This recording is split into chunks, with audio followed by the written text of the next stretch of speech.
नमस्कार, आप देख रहे हैं इंडिया न्यूज उत्तर प्रदेश उत्तराखंड। आपके साथ मैं अभिषेक पांडे। बुलेटिन की शुरुआत करेंगे और सीधे रुख करेंगे इस वक्त की बड़ी खबर का। आपको बताएं कि उत्तर प्रदेश में उफान पर हैं कई नदियां। गंगा, घाघरा, राप्ती समेत कई नदियां इस वक्त उफान पर हैं। कई गांवों में बाढ़ का पानी घुसा है। ग्रामीणों को सुरक्षित स्थान पर जाने की अपील प्रशासन के द्वारा लगातार की जा रही है। उत्तर प्रदेश के कई जिलों में बारिश जो है वो लगातार हो रही है और लगातार नदियों का जलस्तर जो है वो बढ़ रहा है और दूसरी ओर कई गांवों में बाढ़ का पानी जो है वो घुस चुका है। तस्वीरें आपके सामने है, जो आप देख सकते हैं किस तरीके से गांवों में जो बाढ़ का पानी है वो घुसता हुआ। तो वहीं दूसरी ओर लगातार जो प्रशासनिक अधिकारी हैं वो आम जनता से अपील कर रहे हैं। वो आसपास के क्षेत्र के जो लोग हैं जहां पर बाढ़ का खतरा मंडरा रहा है उनसे अपील करते हुए कि वह सुरक्षित स्थानों पर जाएं। तो तस्वीरें आपके सामने। आपको बता दें कि उत्तर प्रदेश में उफान पर कई नदियां, गंगा, राप्ती, घाघरा नदी जो है वो उफान पर इस वक्त। ये तस्वीरें आपके सामने आप देख सकते हैं किस तरीके से गांवों में नदियों का पानी जो है वो घुसता हुआ, किस तरीके से बाढ़ का पानी गांवों में घुसता हुआ और बाढ़ जैसी स्थिति जो है वो बनती हुई। गंगा, घाघरा और राप्ती समेत कई नदियां जो है वो इस वक्त उफान पर है। लगातार आपको बता दें कि उत्तर प्रदेश के कई हिस्सों में बारिश जो है लगातार जारी है और उसकी वजह से तस्वीरें आपके सामने किस तरीके से जलस्तर नदियों का बढ़ा हुआ और जलस्तर बढ़ने के बाद जो पानी है बाढ़ का वो अब गांवों का रुख करता हुआ गांवों में भी अब पानी जो है वो बढ़ने लगा है और गांव वालों को जो परेशानियां हैं वो अब होने लगी हैं, परेशानियां गांव वालों की बढ़ने लगी हैं। तो वहीं दूसरी ओर प्रशासनिक अधिकारी, प्रशासनिक अमला लगातार आम जनता से इस बात की अपील कर रहा है कि आम जनता जो है, जो क्षेत्र के लोग हैं जहां पर बाढ़ का खतरा मंडरा रहा है या फिर जहां पर नदियों का पानी जिन गांवों में घुसने लगा है उनसे लगातार अपील कर रहे हैं कि वह सुरक्षित स्थानों पर पहुंचे।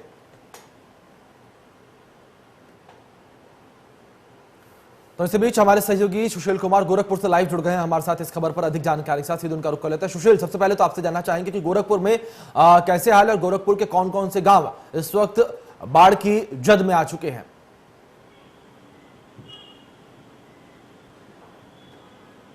देखिए अभिषेक, निश्चित रूप से राप्ती हो, घाघरा हो, रोहिणी हो या फिर जो है कुआनो हो, तमाम जो नदियां हैं वो अपने आप में निश्चित रूप से इस समय भयावह हो रही है क्योंकि सभी का जलस्तर जो है बढ़ता जा रहा है। खासकर सबसे ज़्यादा बात करें, आमी और राप्ती जो है कहर हर साल बरपाती हैं। इस बार भी राप्ती का जो है जलस्तर लगातार बढ़ रहा है।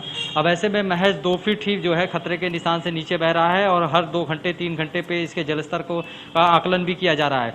आपदा प्रबंधन की अगर बात करें तो इसकी लगातार मॉनिटरिंग की जा रही है क्योंकि नेपाल के पानी छोड़ने के बाद और मानसून के दस्तक देने के बाद नदियों का जलस्तर है जो वो बढ़ गया है।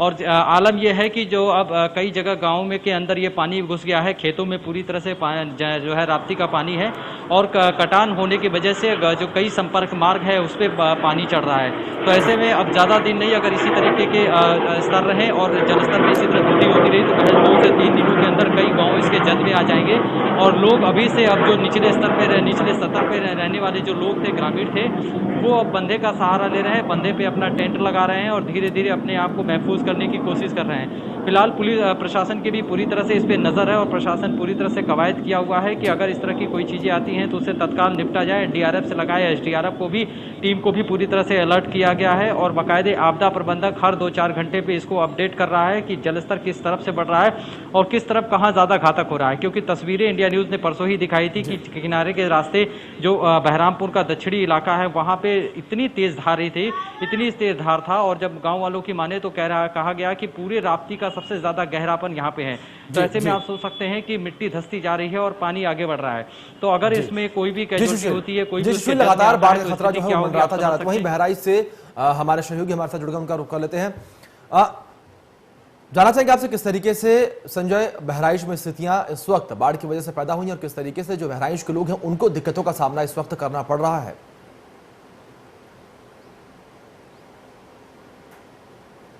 निश्चित तौर पर देखिए, मैं अभिषेक आपको बता दूं कि बहराइच की 3 तहसीलें इसमें बाढ़ से बुरी तरीके से प्रभावित हैं।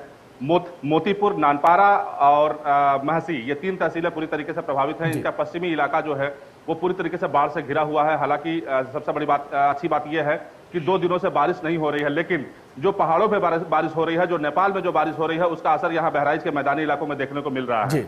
अगर हम आपको बताएं तो इस समय तकरीबन 200 गांव ऐसे हैं जो इस समय बाढ़ से प्रभावित हैं। वहां पे कटान से प्रभावित हैं, लोग लगातार परेशान हो रहे हैं क्योंकि जो ग्रामीण हैं, जो किसान हैं, उनकी जो फसल है, लहलहाती फसल, वो नदी में समाहित हो रही है। लगातार नदी जो है वो प्रतिदिन सैकड़ों बीघा के हिसाब से वो प्रतिदिन कटान कर रही है। किसान इस समय बिल्कुल अपने माथे पे हाथ लगाए हुए हैं, उन्हें चिंता सता रही है कि आखिर में अब वो घर छोड़ करके जाएंगे कहां। किसान जो है वो लगातार अपना घर स्वयं को उजाड़ने पर मजबूर हैं।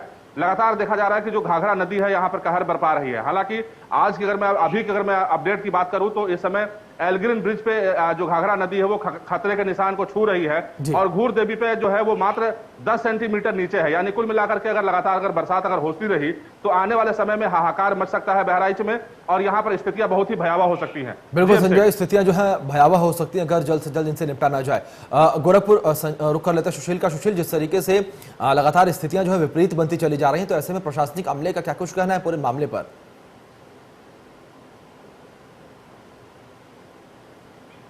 देखिए अभिषेक, मैंने बताया कि यहाँ पे जो आपदा प्रबंधक है या एसडीएम है या जिला अधिकारी है या फिर कमिश्नर है, सभी पूरी तरीके से इसको लेकर के अलर्ट है और गंभीर नजर आ रहे हैं। और यही वजह है कि आपदा प्रबंधक के बाकायदे कार्यालय में एक वॉर रूम टाइप का बनाया गया है और वहाँ पे बाकायदे हर 2 घंटे 3 घंटे पे इसकी मॉनिटरिंग हो रही है।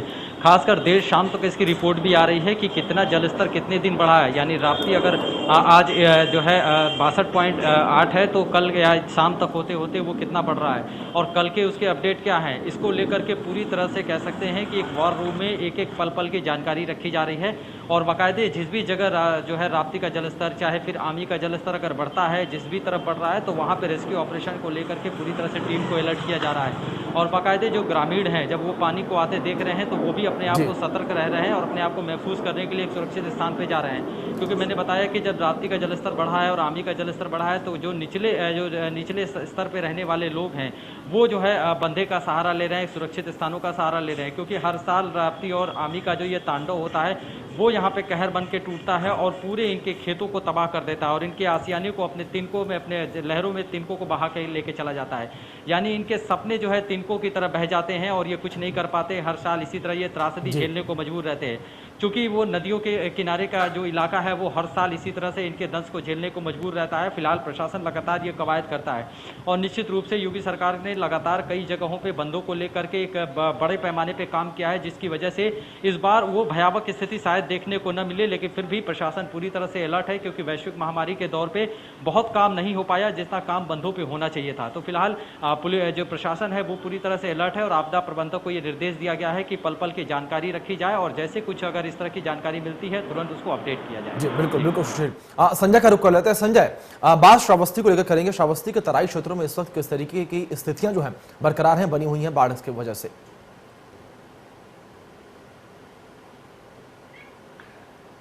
देखिए अभिषेक, मैं बता दूं कि अगर श्रावस्ती की बात करें तो श्रावस्ती में राप्ती नदी जो है पूरी तरीके से इस समय कहर बरपाए हुए है। लगातार जो उत्तरी इलाका है यानी जो नेपाल से सटा हुआ जो इलाका है वहां पर तमाम ऐसे गांव हैं जहां पर राप्ती नदी का पानी जो है पूरी तरीके से उफान पे है।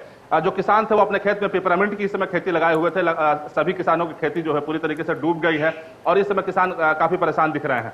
सबसे बड़ी बात यह है कि यहाँ पर अगर आपकी बात करें कि बहराइच हो चाहे श्रावस्ती हो, सरकार हर साल इस नदी की मरम्मत को लेकर के, स्पर बनाने को लेकर के, ठोकर बनाने को लेकर के करोड़ों रुपए यहाँ पे जारी करती है। लेकिन देखा यह जाता है कि जिस तरीके से ठेकेदार और अधिकारियों के बीच इस धन का बंदरबाट किया जाता है और उस पैसे का सही सदुपयोग नहीं किया जाता है।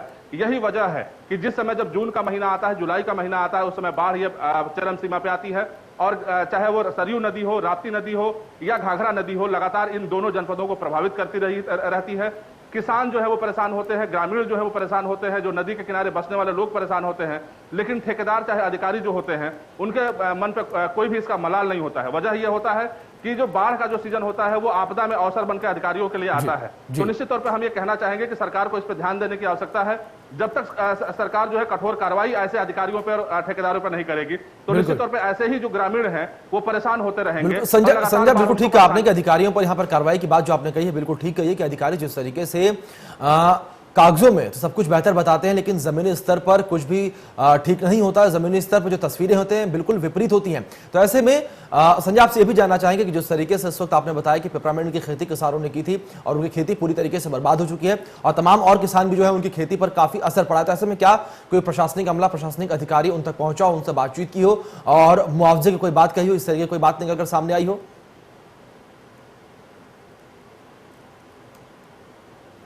देखिए अभिषेक, सबसे हास्यास्पद और सबसे शर्मनाक बात यही है कि किसान तो बर्बाद होते हैं, किसानों की खेती बर्बाद होती है, किसानों के घर बर्बाद होते हैं, लेकिन अधिकारी जो है वो किसी प्रकार का जो संवेदनशीलता जो दिखानी चाहिए किसानों के प्रति वो नहीं दिखाते हैं। यही वजह है कि लगातार इस तरीके की घटनाएं सामने बढ़कर निकलते चली आती हैं। सरकार लगातार वादे करती है, सरकार के जो मंत्री होते हैं वो क्षेत्र में आते हैं तो बड़े बड़े वादे करते हैं, जो विधायक होते हैं वो बड़े बड़े वादे करते हैं, लेकिन जमीनी स्तर पर अगर देखा जाए तो बिल्कुल ढाक के तीन पात, यानी वहां पे जो गरीब होते हैं उनके लिए जो सहायता जो भेजी जाती है वो उन तक मुकम्मल पहुंच नहीं पाती है। यही वजह है कि आज भी गरीब परेशान है और निश्चित तौर पे इसको लेकर के सरकार को एक नई स्ट्रेटजी बनानी होगी।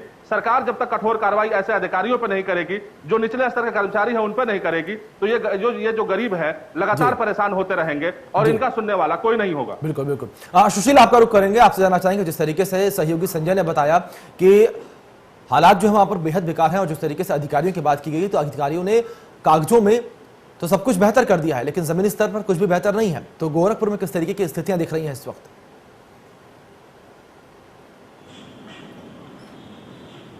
देखिए अभिषेक, निश्चित रूप से जब भी कोई आपदा आती है, जब भी हर साल बाढ़ आता है तो उस समय तो ये कहा जाता है कि हर मुमकिन व्यवस्था की जाएगी, हर मुमकिन मदद की जाएगी और कागजों में उसको लेकर के पूरी तरीके से खाका भी तैयार कर दिया जाता है। लेकिन ग्राउंड जीरो पे शायद वो खाका जो है ज़मीनी हकीकत रूप नहीं ले पाता और उन तक वो मदद नहीं पहुंच पाती है। आपदा बीतने के बाद भी ये बाकायदे लोगों का डाटा तैयार किया जाता है, सरकारी आंकड़ों में ये दिया जाता है कि इतने लाख, हजारों लाखों लोगों को मदद दी गई, इतने लोगों तक मदद पहुंचाई, नाव पहुंचा दिया गया, राशन पहुंचाया गया। लेकिन जब ग्राउंड जीरो पर जो है टीम जाती है तब वहां पता चलता है कि लगभग 100 में से 80 लोगों को मिला ही नहीं। 80 लोगों से प्रशासन की बातचीत तक नहीं हुई, क्योंकि आलम यह है कि हर साल यहाँ बाढ़ आता है और आप विश्वास नहीं करेंगे कि हर एक व्यक्ति, हर तीसरा घर अपनी क्षमता से अपनी व्यवस्था के अनुसार एक एक नाव रख लेता है, यानी उसके दरवाजे पे गाड़ी नहीं रहती है। इस समय आप हर एक दरवाजे पे आप जाएंगे तो हर तीसरे दरवाजे पे एक नाव मिलेगा आपको। ये नाव किसी प्रशासन का नहीं है। लगभग अगर 100 बात करें कि 2000 की आबादी है तो 2000 में आप समझ सकते हैं 4 नाव किस काम का होगा। 2000 में अगर 4 नाव दिया जाता है तो बाकी कितने लोग किस तरह से जाएंगे आप समझ सकते हैं। तो ऐसे में लोग अपनी व्यवस्था खुद करते हैं। और वहीं अगर बात की जाती है कि राशन दिया जाता है और तमाम चीजों की व्यवस्था की जाती है, लेकिन कहीं ना कहीं जब उन लोगों तक हम पहुंचते हैं और उन लोगों से बात करने की कोशिश करते हैं तो उन लोगों का साफ तौर पे कहना है कि कोई प्रशासनिक अधिकारी नहीं आया, कोई भी हमें राशन नहीं दिया। कुछ समाज सेवी आए हैं जो उन्होंने उनके तक मदद पहुंचा दी, वो अलग बात है, लेकिन प्रशासनिक अमला जो है उन तक बहुत कम पहुंच पाता है। लेकिन बिल्कुल सुशील, प्रशासनिक अमले को यहाँ पर दुरुस्त करने की बेहद अधिक आवश्यकता है। बहुत बहुत शुक्रिया सुशील आपका।